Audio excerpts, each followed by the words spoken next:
آج عوام کے سامنے ہم اس ایوان کے باہر اپنے کچھ گزارشات عرض کرنا چاہتے ہیں۔ سب سے پہلی بات تو یہ ہے کہ پاکستان تحریک انصاف نے کل سبابی کے مقام پہ جو بہت بڑا جلسہ کیا ہے، ہم پاکستان کے عوام کا تہہ دل سے شکریہ ادا کرتے ہیں۔ ساری عوام نے، خاص کر پنجاب کے لوگوں نے خان صاحب کے آواز پہ لبیک کہتے ہوئے جس طرح جوک تر جوک اس جلسے میں شرکت کی، وہ قابل دید تھے۔ ہر قسم کے لوگ آئے، دعا کر کے چلے گئے، لیکن پہنچ گئے تو خان صاحب کے ساتھ اظہار یکجہتی کرے۔ خان صاحب کا نظریہ یہی ہے کہ ایک ملک ہو، اس میں ایک ہی دستور ہو۔ لوگوں نے بڑی کوشش کی کہ عوام خان صاحب کو بھول جائے، اس کے نظریے کو بھول جائے، لیکن الحمدللہ وہ آج بھی عوام کے دلوں میں ہے۔ 8 فروری کو بھی لوگوں نے دیکھا خان صاحب کی جیتی ہوئی سیٹیں، جس کی وجہ سے ہمیں ریزرو سیٹیں بھی ملنی تھی، وہ ریزرو سیٹیں چین لینے کی کوشش کی گئی، اس نتیجے پہ کہ انہوں نے سازش کر کے ہم سے بلہ بھی چھینا تھا۔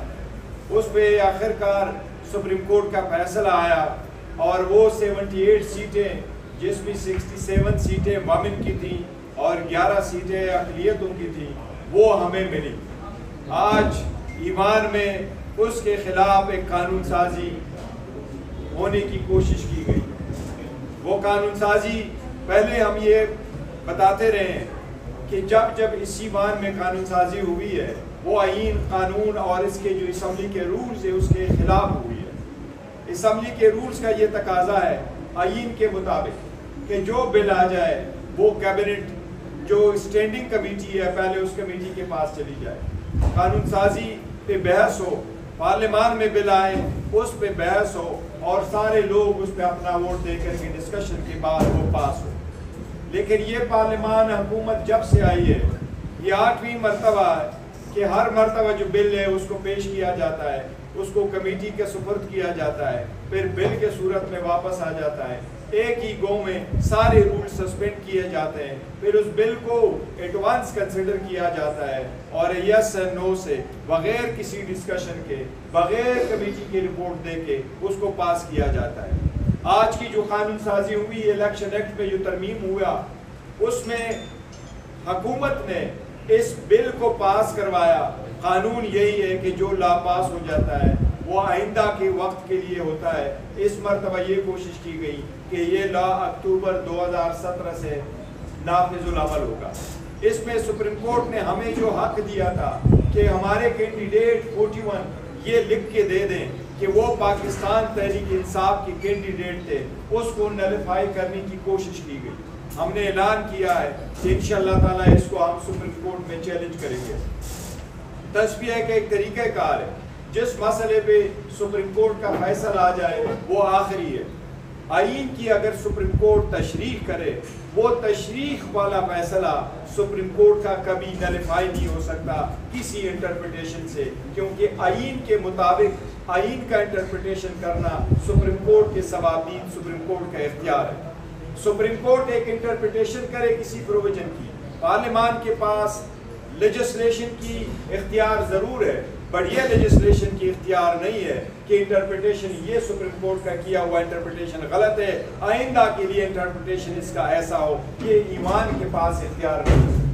موجودہ حکومت اداروں کو لڑانا چاہتی ہے، ایک ادارہ دوسرے پہ حملہ آور ہو، ایک دوسرے کو اوور ریچ کرے۔ یہ حکومت کا ضرور حق ہے کہ وہ ریویو فائل کرے سپریم کورٹ کو، سپریم کورٹ کے سامنے وہ آئینی قانونی نکات لے آئے جس کی وجہ سے یہ حکومت یہ اگر سمجھتی ہے کہ اس میں کوئی نقص ہے، آئین کے مطابق وہ نقص دینا ہی سپریم کورٹ کا کام ہے۔ وہ نقص سپریم کورٹ دیکھے اگر ہے، ابھی تک نہ سپریم کورٹ نے وہ نقص دیکھا ہے، نہ سپریم کورٹ نے اپنی ججمنٹ کو سسپینڈ کیا ہے، تو سپریم کورٹ نے نقص پوائنٹ آؤٹ نہ کیا ہو، ججمنٹ سسپینڈ نہ کیا ہو، لہذا 13 ممبر ججمنٹ فائنل ہے، بائنڈنگ ہے، کنکلوسیو ہے۔ ہم چیف جسٹس سے پہلے بھی مطالبہ کر چکے ہیں، ہم آج بھی چیف جسٹس سے مطالبہ کرتے ہیں کہ آپ مائنارٹی ججمنٹ بھی ججز میں صحیح، لیکن آپ سپریم کورٹ کے as we speak chief justice ہیں، آپ سپریم کورٹ کے چیف جسٹس نہیں، آپ پاکستان کے چیف جسٹس ہیں. اس فیصلے کا امپلیمنٹ کروانا آپ پہ لازم ہے، یہ آپ کی آئینی قانونی ذمہ داری ہے، اور ہم سے توقع رکھتے ہیں کہ انشاءاللہ تعالیٰ آپ اس کو امپلیمنٹ کریں گے. اس کے نتیجے میں جو ہمارے 41 ممبران صاحبان ہیں، ان میں سے 40 کے اسٹیٹمنٹ ہم الیکشن کمیشن جمع کرا چکے ہیں. لیکن وہ ممبران صاحبان جن کا نوٹیفیکیشن آج تک نہیں ہوا، ان کے اور ان کے گھروں پہ قیامت کے دن جیسے حالات ہیں. ہمارے ایک ممتاز مصطفیٰ صاحب کی ڈیتھ ہو گئی اتوار و پیر والے دن. جمعے والے دن وہ میرے ساتھ یہاں اسماعیل ہانیہ کے جنازے میں شریک تھے. وہ اپنے لاجز میں تھے، ان کے ساتھ صرف ایک ایسوسیٹ تھے. انہوں نے مجھے بڑے دبے الفاظ میں کہا، اس کو تکلیف کی، وہ گھر جانا چاہ رہے تھے، لیکن اس کے گھر پہ اتنی زیادہ سختیوں کے رحیم یار خان جانا چاہ رہے تھے. وہ اپنے لوگوں کے ساتھ ملنا چاہ رہے تھے، وہ اپنے خاندان کے ساتھ اپنا آخری وقت گزارنا چاہ رہے تھے، لیکن اس بربریت کی وجہ سے وہ گھر نہیں جا سکے.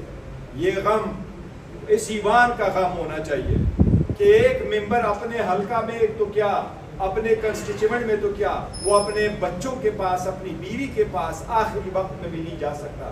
وہ ان کی ڈیتھ اکیلے یہاں پر ہوئی ہے. اس لیے آج بھی اسمبلی میں جتنی گفتگو ہوئی، ہم نے ڈپٹی اسپیکر کو کہا کہ یہ ہمارے منے صاحبان ہیں. آپ کو یاد ہوگا پرسوں بھی میں نے اسمبلی کے فلور پہ وزیر اعظم کو یہ کہا اور اسپیکر کو مخاطب کر کے یہ کہا کہ اگر اس ایوان میں بولنے کی اجازت نہیں ہے تو پھر کہاں بولیں گے. اس لیے آج بھی ہمارے منے صاحبان نے یہ کوشش کی کہ وہ منے صاحبان جو انڈر تھریٹ ہے، کانسٹنٹلی انڈر تھریٹ ہے، وہ پارلیمنٹ پہ کے فلور پہ اپنے ساتھ بھی ضرور بتانا چاہ رہے تھے. لیکن ڈپٹی اسپیکر صاحب نے اس کو ایڈجرن کیا فرائیڈے کے لیے. ہم اس کی مذمت کرتے ہیں. آپ فلور کو بغیر چیف وپس کے پرمیشن کے نہیں کرتے. اسپیکر صاحب نے ایک ایم صاحبہ کو آلموسٹ 1 گھنٹے سے زیادہ ٹائم دیا. ہم بمشکل 10 منٹ ٹائم مانگ رہے تھے. ہمارے کسی بھی ایم 10 منٹ سے زیادہ ٹائم نہیں دیتے. آج ہم نے اسپیکر صاحب کے چیمبر میں ملاقات کی ہے، ان کے اس رویت پہ ہم نے احتجاج کیا ہے. ہمیں ہر مرتبہ یہ یقین دہانی کراتے ہیں کہ یہ ریپیٹ نہیں کریں گے. ہم ان کے پھر یقین دہانی پہ یقین کرتے ہیں، لیکن ایک بار پھر یہی ہوتا ہے. ہم کوشش کریں گے اگر منڈے فرائیڈے کو آج ہمیں بتایا گیا کہ اس پہ گفتگو ہوگی، ہمارے ایم صاحبان کے پاس وقت ہوگا اور وہ اس بات پہ اپنا رائے کا اظہار کریں گے. جی میں بس اسی حوالے سے جو چیئرمین گور صاحب نے بات کی ہے، یہ بڑی اہم بات ہے، بڑی ضروری بات ہے. دیکھیں، اس ملک کے پاس ہمارے معاشی حالات بہت خراب ہیں. حکومت روز رونا روکتی ہے کہ ہمارے پاس پیسے نہیں ہیں ملک چلانے کے. آپ کو پتہ ہے کہ اسمبلی کے اجلاس کے ایک دن پہ کروڑہا روپیہ خرچ ہوتا ہے. یہ عوام کا پیسہ، ہمارے باپ کا پیسہ نہیں ہے. ہم لوگ اپنی الیکشن کیمپین جب کرتے ہیں تو ہم صبح سے لے کے رات تک حلقوں میں گھومتے ہیں تاکہ ہمیں ووٹ مل سکے اور ہمیں صوبان کا حصہ بن سکے. یہاں ہم آتے ہیں 11 بجے آئیں، 2 بجے گھر جاؤ. مطلب آپ عوام کا پیسہ ہے، بہت مشکل ہے. باہر سے ادھار لا رہے ہو، ہماری ہڈیاں نچوڑ کے وہ ادھار ہمارے بچوں کو آگے واپس کرنا پڑے گا. خدارا آپ 11 سے لے کے اس کو 5, 6, 7, 8 بجے تک چلائیں. بلوائیں سب کو جو بولنا چاہتے ہیں تاکہ وہ پیسہ حلال ہو سکے، وہ پیسہ حرام نہ ہو جو ہمارے اور آپ کے بچوں نے واپس کرنا ہے. تو میں یہ سمجھتا ہوں یہ بڑی زیادتی ہے کہ 1-2 گھنٹے میں دیکھیں نا، ٹریجری بینچز سے اپوزیشن کے خلاف عرضہ سرائی کرنے کے لیے آپ ایک ممبر کو 35, 40 گھنٹے کا آپ ٹائم دے دیں منٹ کا، اور اس کے بعد جب اس کو رسپونڈ کرنے کے لیے وہ کھڑا ہو، کوئی پازیٹیو بات کرنے کے لیے کھڑا ہو، اس کو موقع نہ دیا جائے. کیا بات کرنا چاہتے ہیں؟ جیسے چیئرمین صاحب نے کہا، حاجی امتیاز صاحب جو ہے یار جوک بن گیا ہے. لوگ اغوا ہوتے رہے ہیں. آپ کا ممبر پارلیمنٹ، ممبر قومی اسمبلی، ایک حکومت کے ادارے اینٹی کرپشن جس میں پولیس کے لوگ ہوتے ہیں، وہ یہ کہتے ہیں کہ پولیس کی حراست سے ہمارے بندے کو اٹھا لیا گیا ہے. آپ ڈکلیئر کریں کہ وہ مسنگ پرسن ہے. یہ کس کی ذمہ داری؟ آپ ہمیں یہ بتائیں کہ ہم کس سے پوچھیں کہ وہ ایم این اے کدھر ہے. لکھ دیتے ہیں اینٹی کرپشن والے، پنجاب حکومت والے آئی جی لکھ کے ایک پھرا بھیج دیتا ہے اور کہہ دیتا ہے کہ جی ہمارے پاس نہیں ہے، وہ بھاگ گیا ہے۔ یار آپ اس قوم کو بے وقوف اور پاگل سمجھتے ہیں؟ آپ انٹرنیشنل دنیا کے سامنے جاتے ہیں پیسے مانگنے، بھیک مانگنے کے لیے جاتے ہیں، کیا وہ آپ کا مذاق نہیں اڑاتے ہوں گے کہ جس ملک میں وہاں کا ممبر قومی اسمبلی جو کہ 10 لاکھ کا نمائندہ ہے، اس کو پولیس کی حراست سے، اینٹی کرپشن کی حراست سے اٹھا دیا جائے، آپ یہ سمجھتے ہیں کہ وہاں پہ کوئی اور محفوظ ہو سکتا ہے؟ وہاں پہ یہ حکومت جو سینس دینا چاہتی ہے کہ ہم بڑے محفوظ ہیں، تو یہ مذاق ہے۔ فوری ان کو بازیاب کرایا جائے جس کے پاس بھی ہے، انہیں کہیں کہ ایم این اے کو واپس، اس سے آپ کے ملک کی بےزتی ہو رہی ہے۔ اس بات کو چھوڑیں کہ وہ اپوزیشن کے ایم این اے ہیں، اس بات کو دیکھیں کہ وہ ممبر قومی اسمبلی ہے۔ حاجی امتیاز کو بازیاب کرانا چاہیے۔ اور میں ایک اور چیز بڑی کلیئرٹی سے کہہ دوں کہ کشمیر پاکستان کی شارک تھی، کشمیر پاکستان کی شارک ہے، کشمیر پاکستان کی شارک رہے گا۔ ہمارا ایک ایک بچہ کشمیر کے ساتھ کھڑا ہے۔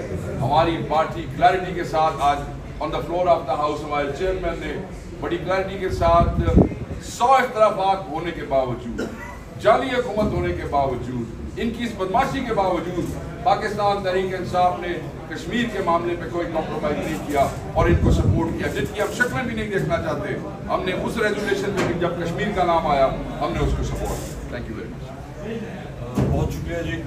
میں صرف آج کا جو قانون پاس ہوا ہے اس کے بارے میں بات کروں گا۔ دیکھیے، پہلی بات تو یہ ہے کہ قانون، آپ بدنیتی پہ بیس قانون جو ہو اس کی کوئی حیثیت ہی نہیں ہے۔ یہ قانون صرف تحریک انصاف کو ریزرو سیٹس نہ دینے کے لیے بنایا گیا۔